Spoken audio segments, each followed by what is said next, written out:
Hello नमस्कार साथियों। स्वागत है आपका आपके अपने इस यूट्यूब चैनल स्टेट लेवल पर। दोस्तों, प्रतियोगी परीक्षा का ज़माना है। वर्तमान समय में हमें इतना पढ़ना पड़ता है कि हम जितना भी पढ़ लें उतना ही कम है। लेकिन सफलता पाने के लिए यदि हम एक रणनीति अपना लें, जो कि ये है कि हमें क्या पढ़ना है और क्या नहीं पढ़ना है, तो उसको ध्यान में रखते हुए मैंने एक छोटी सी मुहिम तय की है, जिसके तहत मैं आपको बताऊंगा। अब मैंने सोचा है क्यों ना केवल उन्हीं टॉपिकों पर चर्चा की जाए जिनसे एग्ज़ाम में प्रश्न बनते हैं। तो आज मेरा ये छोटा सा प्रयास, जिसकी शुरुआत मैंने की है, सबसे पहले मैंने पहले टॉपिक लिया है जिसका नाम है जनसंख्या एवं नगरीकरण। तो दोस्तों, कोई भी एग्ज़ाम हो तो जनसंख्या से संबंधित, अर्थात 2011 की जनगणना से संबंधित उसमें प्रश्न अवश्य पूछे जाते हैं। तो ज़्यादा बातें ना करते हुए आज हम शुरुआत करते हैं। सबसे पहला टॉपिक मैंने लिया है जनसंख्या एवं नगरीकरण, और मैं उम्मीद करता हूँ एग्ज़ाम में जितने भी फैक्ट इससे बनते हैं आपके में सभी कवर हो जाएंगे। तो देखते हैं, सबसे पहले सामान्य परिचय की बात करते हैं। किसी निश्चित क्षेत्र एवं समय में निवास करने वाले मानव की कुल संख्या को जनसंख्या कहते हैं। ये इसकी परिभाषा हो जाती है। आधुनिक पद्धति एवं व्यवस्थित ढंग से सर्वप्रथम जनगणना 1749 में स्वीडन में हुई। 1790 में सर्वप्रथम दशक की जनगणना का कार्य अमेरिका में हुआ। लेकिन हम भारत की जनगणना पढ़ रहे हैं तो हमें जानना पड़ेगा, भारत में सर्वप्रथम जनगणना 1872 में लॉर्ड मेयो के कार्यकाल में हुई।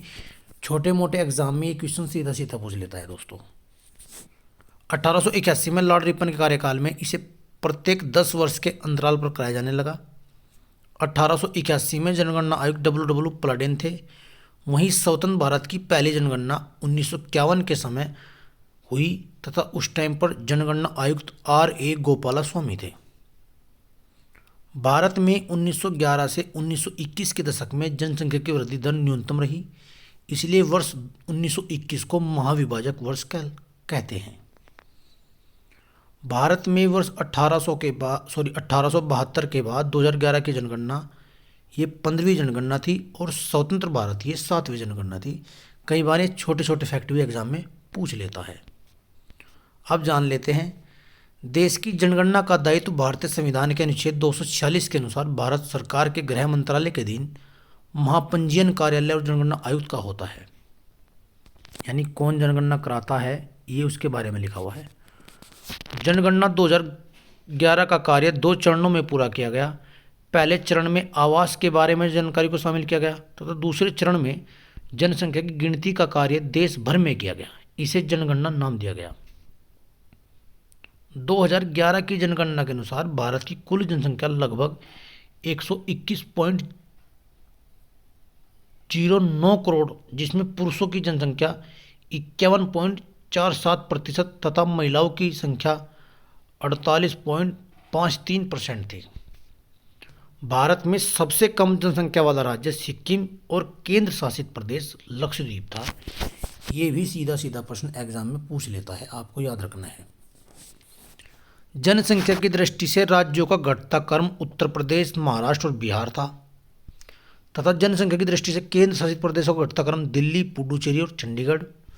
सर्वाधिक दशकीय वृद्धि दर वाले राज्यों का घटता क्रम मेघालय, जिसकी परसेंटेज 27.9%, अरुणाचल प्रदेश की 26%, बिहार की 25.4% थी तथा सर्वाधिक दशकीय वृद्धि दर वाले केंद्र शासित प्रदेशों का घटता क्रम दादरा व नागर हवेली 25.9%, दमन एवं दीव 53.8% और पुडुचेरी 28.1% थी दोस्तों।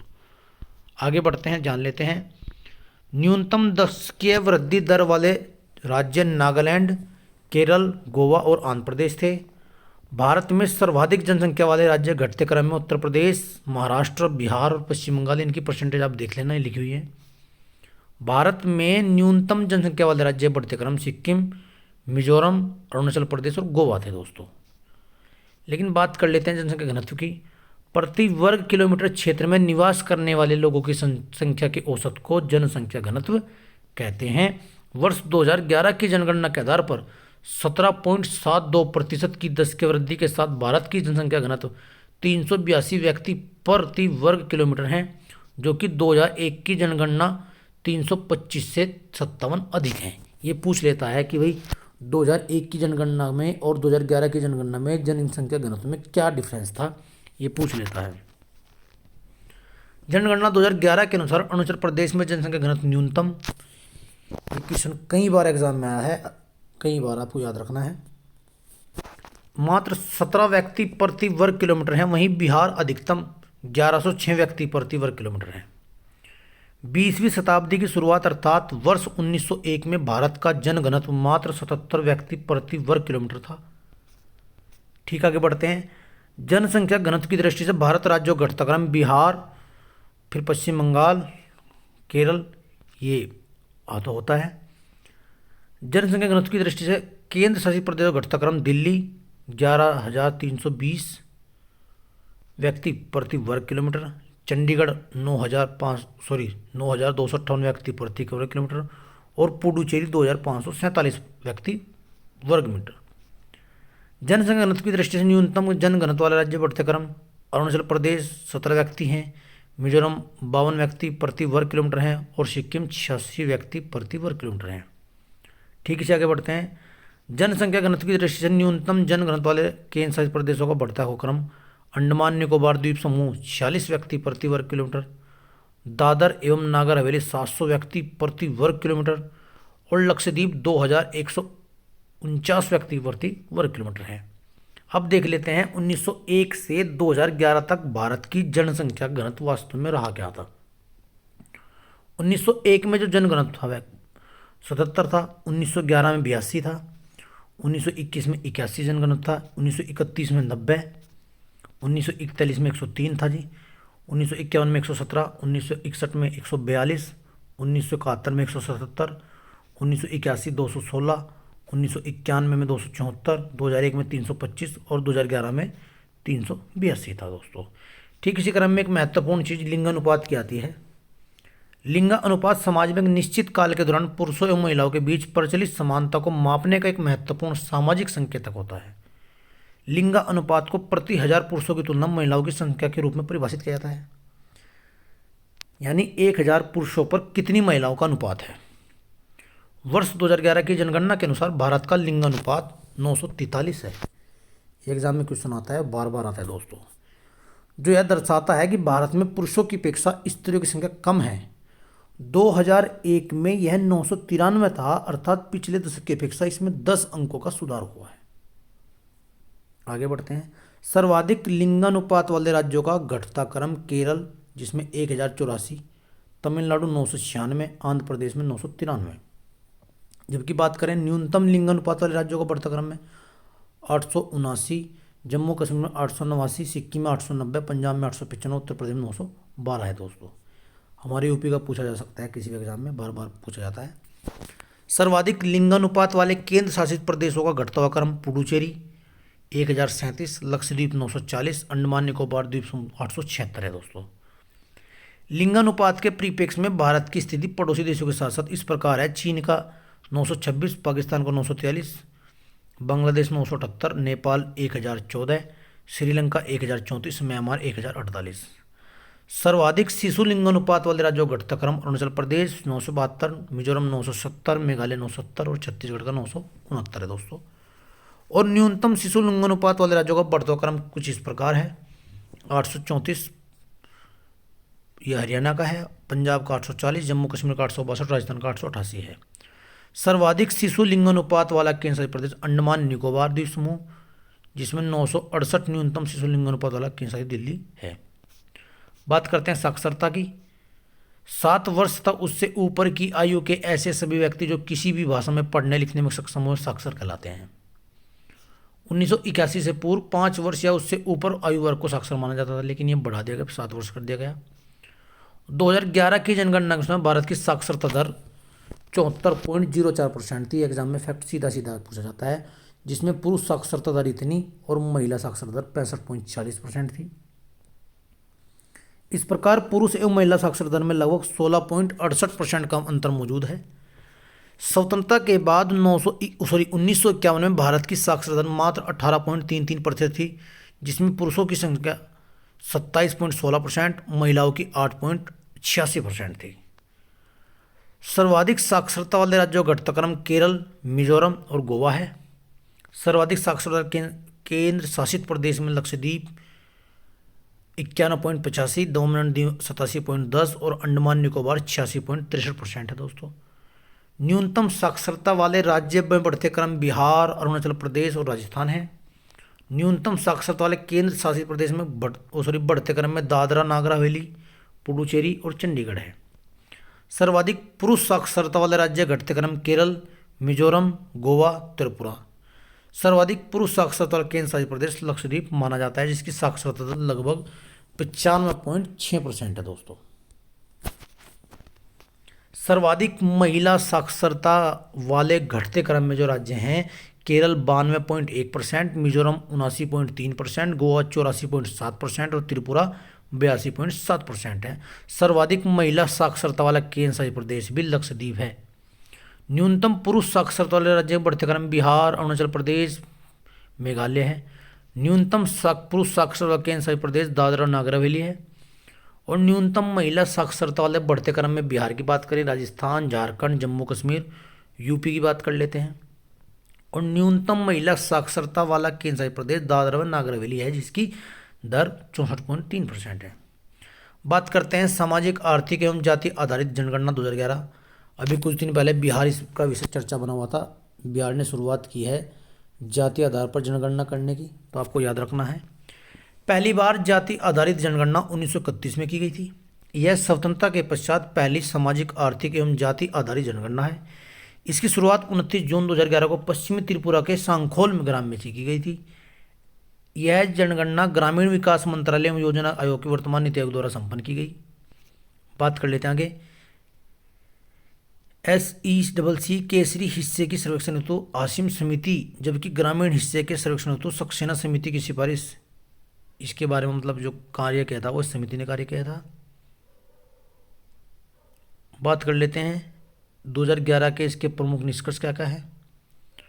कुल 24.24 करोड़ परिवारों में 17.9 करोड़ ग्रामीण क्षेत्र से संबंधित हैं। 36% ग्रामीण असाक्षर हैं। शेष साक्षरों में भी लगभग 21% ने प्राथमिक शिक्षा पूर्ण नहीं की। भारत की 0.1% जनसंख्या समलैंगिक वर्ग के अंदर शामिल है। अब बात कर लेते हैं ग्रामीण जनसंख्या, शहरी जनसंख्या का। सर्वाधिक ग्रामीण जनसंख्या वाले घटते क्रम राज्यों में हिमाचल प्रदेश, बिहार, असम और उड़ीसा। न्यूनतम ग्रामीण जनसंख्या गोवा, मिजोरम, तमिलनाडु। सर्वाधिक शहरी जनसंख्या वाले राज्य में गोवा, मिजोरम और तमिलनाडु हैं। न्यूनतम शहरी जनसंख्या वाले राज्य में बढ़ता क्रम हिमाचल प्रदेश, बिहार और असम है दोस्तों। ठीक इसी प्रकार केंद्र शासित प्रदेशों में सर्वाधिक नगरीय जनसंख्या दिल्ली व न्यूनतम नगरीय जनसंख्या वाला अंडमान निकोबार है। अब मोस्ट इंपोर्टेंट क्वेश्चन जो बनता है अनुसूचित जाति और जनजाति से बनता है। सर्वाधिक अनुसूचित जाति SC जनसंख्या वाले राज्य घटते क्रम पंजाब, हिमाचल प्रदेश, पश्चिम बंगाल है। न्यूनतम अनुसूचित जाति वाले राज्य मिजोरम, मेघालय, गोवा। और सर्वाधिक अनुसूचित जनजाति जनसंख्या परसेंट के हिसाब से लक्षद्वीप, मिजोरम, नागालैंड। और अनुसूचित जनजाति परसेंट राज्य उत्तर प्रदेश, तमिलनाडु, बिहार है। पुडुचेरी, पंजाब, हरियाणा, दिल्ली, चंडीगढ़ में कोई अनुसूचित जाति निवास नहीं करती है, आपको याद रखना है। लक्षद्वीप तथा अंडमान निकोबार द्वीप में कोई भी अनुसूचित जाति निवास नहीं करती, ये भी फैक्ट आपको याद रखना है। सर्वाधिक SC जनसंख्या प्रतिशत वाला केंद्र शासित प्रदेश चंडीगढ़, लेकिन दिल्ली सर्वाधिक जनसंख्या वाला लगभग 28.12 लाख केंद्र शासित प्रदेश इसकी जनसंख्या मानी गई है। सर्वाधिक ST जनसंख्या प्रति वाला केंद्र शासित प्रदेश लक्षद्वीप, जिसकी परसेंटेज 94.8% है। वहीं सर्वाधिक ST जनसंख्या वाला केंद्र शासित प्रदेश दादरा व नागर हवेली, जिसकी ये जनसंख्या लिखी हुई है। बात करते हैं धर्म आधारित जनगणना की। ये आपको इसका स्क्रीनशॉट ले लेना है। हिंदू की और मुस्लिम, ईसाई, ये धर्म के अकॉर्डिंग मैंने लिखी हुई है इसमें। आगे बढ़ लेते हैं, आप इसका स्क्रीनशॉट ले लीजिएगा। यहाँ से क्वेश्चन के कम ही चांस बनते हैं, लेकिन फिर भी आपको देख लेना है। जनगणना 2011 के अंतिम आंकड़े देख लेते हैं। 2011 की जनगणना के अनुसार भारत की कुल जनसंख्या 1 अरब 21 करोड़ ये लिखी हुई है, आप उसको याद कर लेंगे, ये जबकि क्वेश्चन पेपर में नहीं पूछा जाता है, लेकिन फिर भी आप इसको याद कर लेंगे। 2011 जनगणना के अनुसार भारत की कुल जनसंख्या विश्व की कुल जनसंख्या का लगभग 17.5% थी। ये एक क्वेश्चन एग्जाम में आता है और आपको उसको देखना है, ये बहुत इंपॉर्टेंट क्वेश्चन है दोस्तों। जनसंख्या में साक्षर लोगों की संख्या 64.84% से बढ़कर 73% हो गई। पुरुष साक्षरता 75.26% से बढ़कर लगभग 80.09% हो गई। और महिला साक्षरता दर 53.67% से बढ़कर 64.6% हो गई। ये क्वेश्चन बार बार एग्जाम में पूछा जाता है। 2001 से 11 ऐसा दशक है जिसमें वास्तविक रूप से पिछले दशक की तुलना में लगभग जनसंख्या वृद्धि दर कम रही है। राष्ट्रीय लिंग अनुपात में 10 अंकों की वृद्धि देखी गई है। 2001 की जनगणना में 933 स्त्री प्रति 1000 पुरुष से बढ़कर 2011 की जनगणना में 943 तक पहुंच गया। यह 1971 की जनगणना के बाद दर्ज सबसे उच्च लिंग अनुपात है। यानी इस साल मतलब इस 10 साल में बढ़ोतरी देखने को मिली है। देश में अनुसूचित जातियों की जनसंख्या लगभग 20.137 करोड़ है, जो देश की कुल जनसंख्या का लगभग 16.6% है। ये भी क्वेश्चन एग्जाम में दोस्तों पूछा जाता है, बार बार एग्जाम में आता है। अरुणाचल प्रदेश, नागालैंड, अंडमान निकोबार द्वीप समूह, लक्षद्वीप में किसी भी अनुसूचित जाति का निवास नहीं होता। शहरी क्षेत्र में न्यूनतम साक्षरता राज्य उत्तर प्रदेश 75.1% माना जाता है। ग्रामीण क्षेत्र में सर्वाधिक साक्षरता राज्य केरल, ये आप जानते हैं। देश में अब तक सक्सेस किया गया एकमात्र राज्य केरल है। जनगणना 2011 के अनुसार मध्य प्रदेश में नगरों की संख्या सर्वाधिक है। अब जान लेते हैं कुछ अन्य बातें, 2011 की विशेष तथ्य। वर्ष 2011 की जनगणना के जनगणना आयुक्त डॉक्टर सी चंद्रमौली थे। जनगणना 2011 का शुभंकर पर गणक शिक्षिका थी। इसका आदर्श वाक्य हमारी जनगणना हमारा भविष्य था, ये भी जान लेते हैं आप। इस जनगणना में कुल 29 सवाल शामिल किए गए थे। भारत में विश्व की 17.5% जनसंख्या निवास करती है। सर्वाधिक जनसंख्या वाले 2 जिले महाराष्ट्र के थाने, पश्चिम बंगाल का उत्तरी 24 परगना है। अरुणाचल प्रदेश की दिबांग घाटी न्यूनतम आबादी वाला क्षेत्र है। यह जनघनत्व केवल 1 व्यक्ति प्रति वर्ग किलोमीटर है। अरुणाचल प्रदेश का कुरंग कुमे देश का सर्वाधिक जनसंख्या वृद्धि वाला जिला है। नागालैंड के लोंगलेंग जिले में नकारात्मक जनसंख्या वृद्धि दर लगभग इतनी तय की गई, 58.39% दर्ज की गई। उत्तर पूर्वी दिल्ली देश का सर्वाधिक जनसंख्या घनत्व 37,340 व्यक्ति प्रति वर्ग किलोमीटर वाला क्षेत्र है। पुडुचेरी का माही जिला सर्वाधिक लिंगानुपात वाला जिला है। दमन एवं दीव का दमन जिला न्यूनतम लिंगानुपात केवल 533 जिसका लिंगानुपात है वो वाला जिला है। मिजोरम के शेरछिप जिले को साक्षरता सर्वाधिक 98.76 दर्ज की गई। मध्य प्रदेश का अलीराजपुर जिला देश का न्यूनतम साक्षरता वाला केवल 37.22% वाला जिला है, जो मध्य प्रदेश का जिला पूछ लेता है। ये थोड़े से अन्य फैक्ट मैंने इसमें ऐड किए हैं जो कि आजकल पूछ रहा है। जनसंख्या 2011 के अनुसार 10 से 40 लाख जनसंख्या वाले नगरों की संख्या 44, जबकि 2001 में 35 थी, जबकि 40 लाख से अधिक जनसंख्या वाले नगरों की संख्या 9 है। भारत में प्रमुख मेगा सिटी मुंबई, दिल्ली, कोलकाता आपको याद रखना है। लगभग जिसकी जनसंख्या 10 मिलियन होती है उसे महानगर या मेगा नगर घोषित कर देते हैं। वर्ष 2011 की जनगणना के आंकड़ों के अनुसार भारत में प्रमुख महानगर घटते क्रम है मुंबई, दिल्ली, कोलकाता और चेन्नई। दोस्तों अब बात कर लेते हैं राष्ट्रीय जनसंख्या नीति की। 1952 में भारत विश्व का पहला देश था जिसने परिवार नियोजन संबंधी राष्ट्रीय कार्यक्रम की शुरुआत की। 1976 में देश में पहली बार जनगणना नीति की घोषणा की गई और राष्ट्रीय जनसंख्या नीति 2001 के अनुसार वर्ष 2045 तक जनसंख्या स्थिरता प्राप्त करने का हमारा लक्ष्य है। दोस्तों इस वीडियो के माध्यम से मैंने कुछ फैक्ट जो अच्छे अच्छे एग्जाम में आते हैं उनको इसमें एकत्रित किया है। मैं उम्मीद करता हूँ दोस्तों, जनगणना एक ऐसा टॉपिक माना जाता है जिसमें हमें बहुत ज़्यादा फैक्ट याद रखने होते हैं, लेकिन एग्ज़ाम में क्वेश्चन इससे 100% आते हैं। तो मैं उम्मीद करता हूँ इस वीडियो को आप बार बार देखिए और लगभग मैंने सभी फैक्ट इसमें ऐड किए हुए हैं। किसका लिंगानुपात सर्वाधिक रहा, किसका कम रहा, किसका जनसंख्या घनत्व कम रहा, ज़्यादा रहा, एसटी कहाँ ज़्यादा पाई गई, एससी कहाँ ज़्यादा पाई गई, तो इन सभी फैक्ट को मैंने इसमें ऐड किया है। तो आप ये वीडियो देखिए, पसंद आए तो लाइक कीजिए, चैनल को सब्सक्राइब कीजिए और देखते रहिए। अगली वीडियो का वेट कीजिए। अगली वीडियो भी मैं कुछ एक अच्छे टॉपिक पर लाऊंगा दोस्तों। तो आज इस वीडियो में केवल इतना ही। धन्यवाद दोस्तों।